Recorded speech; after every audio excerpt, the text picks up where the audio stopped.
Well, what an honor it is to bring someone to the show who I have been following probably since before I even got started in the broader right-of-center commentary space in general. And it's someone who I've admired for a very long time, and that is Dr. Zuhdi Jasser from the Phoenix, Arizona area. Dr. Jasser is the founder of the American Islamic Forum for Democracy. He is a former lieutenant commander in the United States Navy, and he has been a private practice physician for 25 years, and perhaps most importantly and most relevant for present purposes, he is also a current candidate for U.S. Congress from Arizona's 4th Congressional District, a seat currently held by Greg Stanton. So without further ado, Dr. Jasser, welcome to the Josh Hammer Show. Oh, it's great to be with you, Josh. And likewise, I've been a longtime fan of your work, your writings, your clarity. And I've learned a lot by following you on various platforms. So thanks for having me on your podcast. It's great to be here. No, it truly is an honor. I mean when I say I really have followed you over the years when I assumed the opinion editor position at Newsweek before transitioning to my current role. I very much looked forward to publishing your op-eds, and I've always loved your commentary on Fox News and on cable news in general over the years. So let's kind of start there. You've been very outspoken, certainly when it comes to reforming Islam, and you're trying to provide a voice of clarity when it comes to Middle East policy and Israel and how to approach that part of the world in general. But, most important, Dr. Jasser, as I mentioned, you're also a veteran and you're an American patriot. And now you're putting yourself out there to run for office, I believe, for the first time in your life. I could be wrong. But why don't you just start by walking us through that decision? What kind of led you to this decision point? And why don't you kind of just walk us through the state of the race, because we're getting very close to the primary, as I know. Yeah, thank you. I can't tell you enough what this moment, I mean, we just see this weekend with our country literally within inches of descending into what could have been basically a massive chasm and civil war. And ultimately, we need leaders. We need folks who can be transformational candidates. And as you said, I've never run for office before. I've been very active in the advocacy space, both in healthcare policy, on social issues, and also on post 9/11. As a physician, I've always felt that, and one of the reasons I'm in primary care is I like to quarterback my patients' care as far as helping them navigate the healthcare system and prioritize their health. And I'm that way with my family. I'm that way with my community. And as I looked peri-pandemic, I saw my own profession, let alone all the things you and I have talked about post 9/11 with the artificial concepts of Islamophobia and the demonization of those of us who were trying to work for reform and identify the ideologies that we're fighting. I testified to Congress and was very engaged on the issues that related to real radicalization. And then come pandemic, I saw my government weaponize healthcare to take away rights of patients, rights of families. And then on top of that, during the pandemic, the Black Lives Matter movement went on steroids to commit acts of violence and destruction and basically attack the foundations of the greatest country on the planet without really looking at solutions. So all these things together, I felt that I had I have a unique role to play to not only be an antidote immediately to the Ilhan Omars and Rashida Tlaibs of the world, who are truly anti-American and have the position in Congress to simply destroy our institutions rather than help build them. But really, look at my kids. My wife and I, our children are 22, 20, and 16, and the role models that they have are limited. And, if you look at most of the role models, not only just within the Muslim community, but within the immigrant community and others, the identity politic has prevented us from looking into the future. And if there's anything we learned this weekend, is that our democracy is fragile, and we need leaders who are not part of the swamp establishment, but are part of the communities that are not that are the flyover areas that the New York, LA establishments and Washington establishment forget about, which is those of us in the states in between that care about the economy, care about the border, care about the drugs and the crime and the educational system and the federal government getting out of the way. And this is the main reasons I'm running. Well, those are all admirable reasons, of course, and You're in Arizona, which has been kind of the tip of the spear of the fight for national sovereignty for a very long time now. I mean, I'm old enough to remember the U.S. versus Arizona Supreme Court case. I'm a lawyer by training, and Antonin Scalia had such an amazing opinion in that case there. I'm kind of just curious, Dr. Jasser, on the campaign trail, is that actually the number one issue that you hear about from voters? Is it really the immigration issue? The number one issue is border, is security. I can't tell you. It's like number 1, 2, and 3. They cannot fathom the fact that 200 miles, our district is 200 miles from the border in Mesa, Tempe, Chandler, Scottsdale, and Ahwatukee, Phoenix is our district. It's all in Maricopa County, and yet the huge spike in crimes as we see something that could be fixed. I'm the only candidate in the primary that has an 8-point specific border plan. You know, I'm a doc and I write prescriptions. I don't just complain about things and whine. I write prescriptions. And if you look at our 8-point plan at zforaz.com, people will see, number 1, seal the border and build the Trump wall and finish the Trump wall. 2, asylum should be enforced outside the country, in the first country people go through, not the fourth, and definitely not after they come in.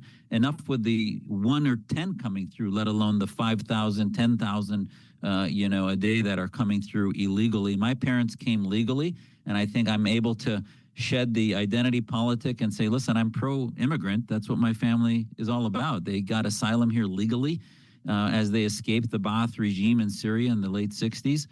But it's a privilege to come here, and it's not a right.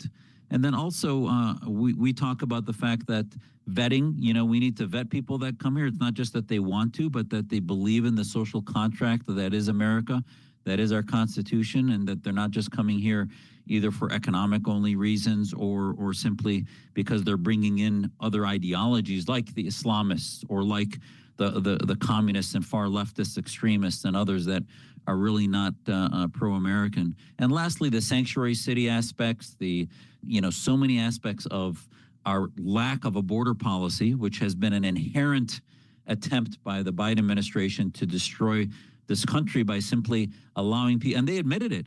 They said they don't want people to be identified as being citizens and voters when they come to vote. Well, that sort of explains why they're doing what they're doing is national identity is about the things that unite us. And as you know, I've spoken in Europe about these things.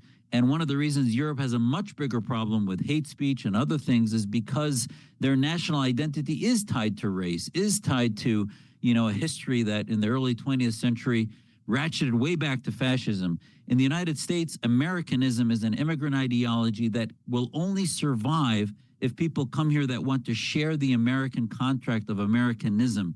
And that identity has to be what our Customs and Border Patrol and others vet for, and they're not doing any of that right now under the Biden administration. And all these issues ultimately do tie together. I mean, Arizona is such a hub of illegal immigration, unfortunately, and has been for a very, very long time now, essentially as long as I've been alive, I suppose.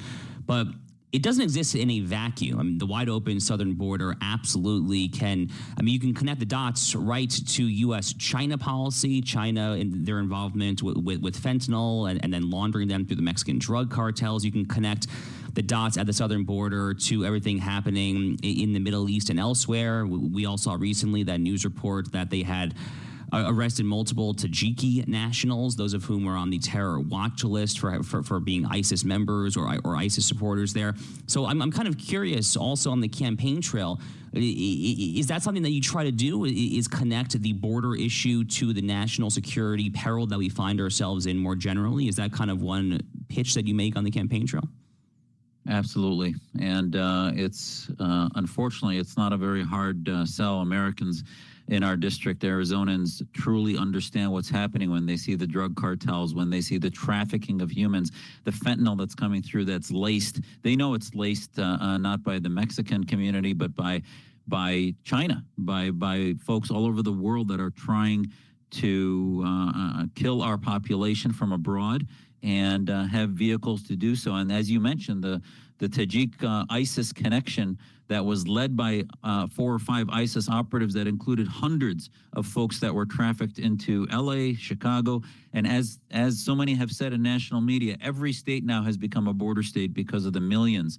And one of my points of my 8-point plan is to deport Biden's illegals. We have to have a deportation of Biden's illegals. My main primary opponent, Kelly Cooper, basically said that, well, migrants need to come out of the shadows, and you read his website, and basically as much as he claims that he wants to secure the border, talks about making an environment where it's more comfortable. No, we need to enforce our laws.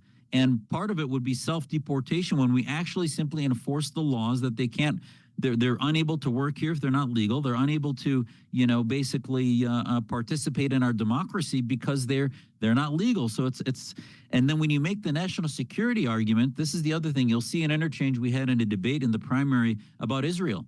And I was explaining to them and educating my colleagues in the primary about that Israel's destiny, they are the little America in the Middle East.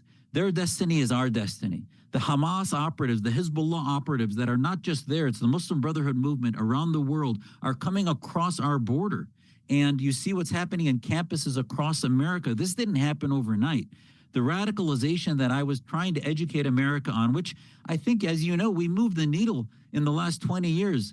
In my experience on the U.S. Commission on Religious Freedom and also in educating Congress through hearings, one of the things was to say, hey, we're not fighting a battle against terror. It's a battle against Islamism, about political Islam and the Brotherhood movements and the Turkish AKP and the Iranian, Khomeinists and others. Those are all part of the same toxic brew.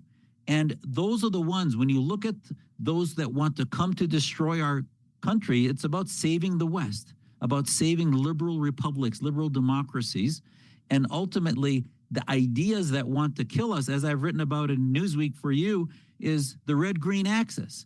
And we have an obligation as federal elected officials. When I start in Congress on day one, I can hit the ground running to educate Americans about the threats of the red-green axis and why the BLMs of the world are working with the Islamists. And that's what brewed over decades in the institutions that China and others wanted to destroy in our universities.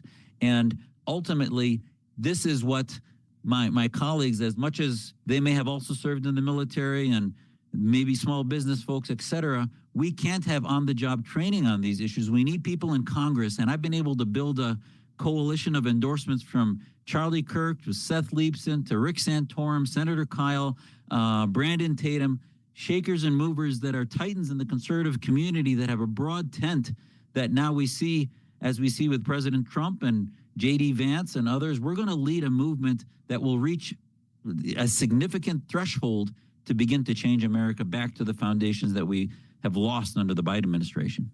And you really don't have to look far to see what kind of foundations have been shattered over the course of this uniquely and historically bad of administrations. But, you touched on the Israel issue, and the war is very much still raging there in Gaza and frankly elsewhere as well. As tragic as it is, it only does seem like it is just a matter of time at this point before something approximating full-scale war erupts in the north with Hezbollah in Lebanon. I hope that I pray that I'm wrong. Obviously, that would be a terrible situation for everyone involved.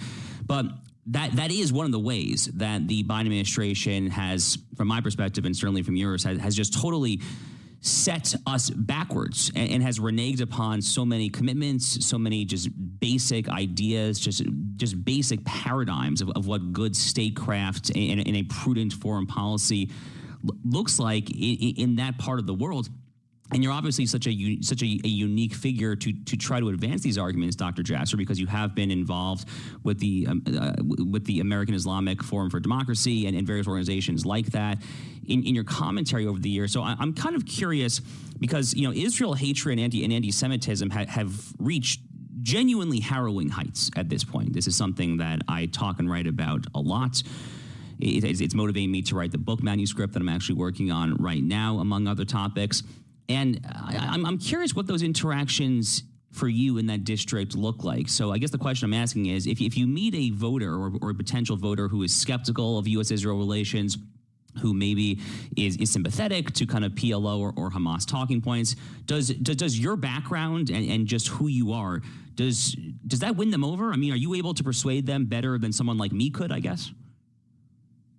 There's so many factors involved, and that is definitely one of them. In that there's no, I tell them, I say, listen, the Jewish story is my story, and my story not as a minority in America, but my story as a minority voice within a Muslim community that is dominated by tyrants. And the Jewish community as a minority, whether it be in Europe or in the West, has been at the head of the spear of against radical movements that have ended often, horrifically, as we saw in the early 20th century with the Holocaust.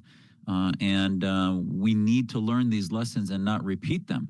And ultimately, you have students waving the Italian flag thinking that it's Palestine. They know nothing about what's happening in Israel, and yet somehow they think they're doing things that are righteous and humanitarian, when in fact, I remind them, and if you look in our district, we have a large, and one of the reasons this district is now winnable, it used to be a D plus 8%, now it's D plus 1.5%, because it added a significant amount of Mesa, which is a large, very heavily LDS community, Mormon community, that truly understands what, a religious freedom is about, what minority faith protection is about. And my story with them about explaining to them, not only that my grandfather, and I didn't turn out as a mutation from the Muslim community. My grandfather had a vegetable oil business in Aleppo, was very close to the Jewish community in Aleppo before, they all left decades later. But ultimately, that tradition was one of pluralism.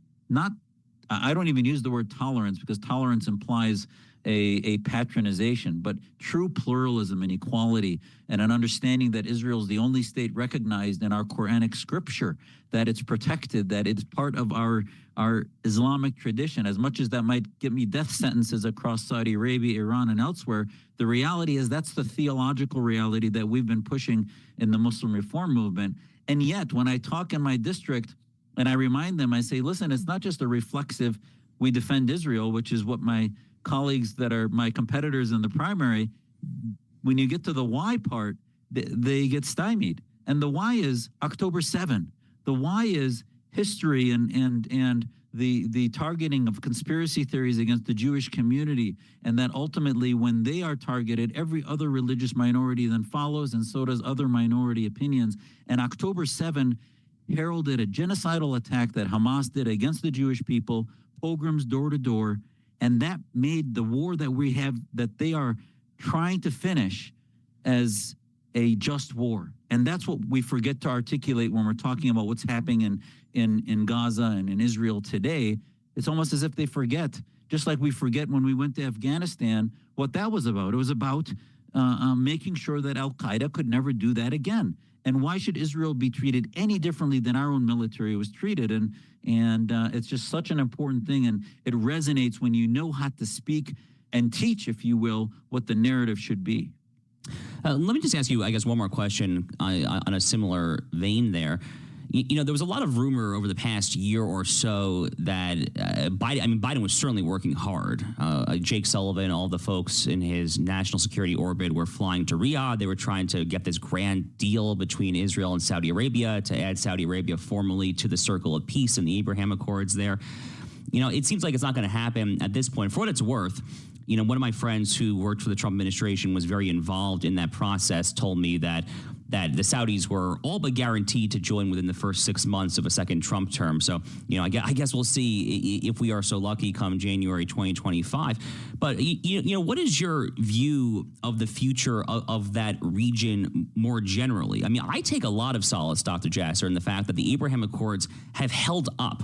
There's been a lot of stress, certainly publicly. Some of these countries have not always put out the best of statements. They may or may not do this because they just have to do it to kind of appease certain people at home. It is what it is. But behind the scenes, it seems to me like the ties between Israel and the UAE, Bahrain, Morocco, the countries that signed these transformative peace accords, it seems to me like they're as strong and as durable as ever. And I personally have to be optimistic that Saudi Arabia would come join the circle of peace in a second Trump administration. I'd be curious for your thoughts on that more generally, and really just your view of kind of the next 5 years or so in the Middle East. I'm so glad you asked that, because I think this speaks to why I'd be uniquely positioned in order to begin to unravel and begin to peel the onion that has been a lot of the paralysis and movements forward. I will tell you, I've made my own progress, if you will, and I was skeptical of the Abraham Accords. And now after you look at the Arab Awakening in 2011, I thought was going to be massive revolutions that would then change towards democracy, and then we realize for every 2 steps forward, the Arab tribes take 10 steps backwards. And ultimately, part of it is not only the people's problem, but also the foreign intervention from Russia and China and elsewhere that insists on solidifying dictatorships there. But having said that, I do think we have to look at Middle Eastern policy as a macro versus micro, and also not as a binary phenomena where they're either our best buddies or they're just our enemies. And I think the macro part has proven that President Trump and his administration were right on the money, and that the short-term progress in the recognition of the State of Israel by Bahrain, by Dubai, the Emirates, and a lot of these countries that have slowly and have withstood time, as you said, they have stayed strong and behind Israel despite the most significant war that they've been fighting to decimate Hamas. And the Qatars of the world have been marginalized because of their fealty to the Islamist movement, and the Irans of the world have been marginalized. But having said that, we also can't exceed expectations, meaning that what I asked for when the Abraham Accords happened, and my skepticism was, okay, when the imams start articulating that the recognition of Israel is in the 5th chapter of the Quran, then I will believe this is real reform. And that still has not happened necessarily. The monarchs have done it. The kleptocrats have found that their economic short-term gains are to be friends with the West and be friends with Israel and recognize Israel, which at the end will move them forward, but it's still not real reform. And I think this is the issue, is that it's going to be baby steps forward, but ultimately, because Saudi Arabia just last year because of Biden, started to trade with China using no longer the U.S. dollar, which was a huge change. That's right. And that can cause, Saudi Arabia is going to be the toughest to come because the monarchs there are tied to Wahhabism, and the Wahhabis are going to have they are inherently anti-Semitic. Even our opening passage of the Quran, they put a footnote in the Wahhabis saying, "Do not lead those astray like the Jews and Christians." That's not in the Quran, but they add that footnote. So they're going to have to reform truly if they're going to, or they're just going to do it kleptocratically and in their own self-interest as the monarchy and ignore the clerics and move forward, which will be progress, but we have to be careful that it's not just window dressing. No, indeed we do. And that's a very wise point of caution. Many of us, myself included, have certainly taken a liking to the crown prince over there, Mohammed bin Salman. But you're right. And you know this much better than I do, obviously, is that Wahhabism, it remains a major doctrinal and theological obstacle. So I guess we will see how that sorts out. God willing, it will be in a second Trump term where I think the diplomatic situation more generally will be a lot more favorable. But Dr. Jasser, why don't we take it back home to domestic issues in our remaining time here? So I'm curious more generally there out in Arizona. A lot of people are writing off Arizona as a swing state for this election cycle. It's been one of the swingiest states in the country over the past multiple election cycles, and it might be premature to fully write it off. But if you look in the Trump-Biden polling right now, it certainly seems like it's fairly heavily leaning in Donald Trump's direction. Obviously, there are other statewide races out there that might not be quite as auspicious for Republicans. But I'd be curious more generally. There's been so much happening over the past few weeks on a national level. We've had the debate, the CNN debate, this outrageous cover-up. We had the unconscionable assassination attempt of Donald Trump this past weekend in Pennsylvania. There's more national news happening than I can possibly keep up with. I'm kind of curious just what your sense is. You're out there on the campaign trail. Your thumb is certainly on the pulse. What are you hearing? What are you seeing? What's your prediction for Arizona this November? Yeah, I think, listen, absolutely. Arizona is a swing state. And what has been missing in some of the national assessments is not just polling of R versus D, but when we have good candidates, on the conservative side, we win in this state. And right now, if you look at my district, District 4, Greg Stanton's there. He's a previous Phoenix mayor, but he's really missing in action on a national level. He's missing in action on any platform on media. Barely nobody knows who he is outside of Arizona. And the bottom line, he's been winning on fumes because he's not really had a strong challenger. Our district was redistricted 2 years ago.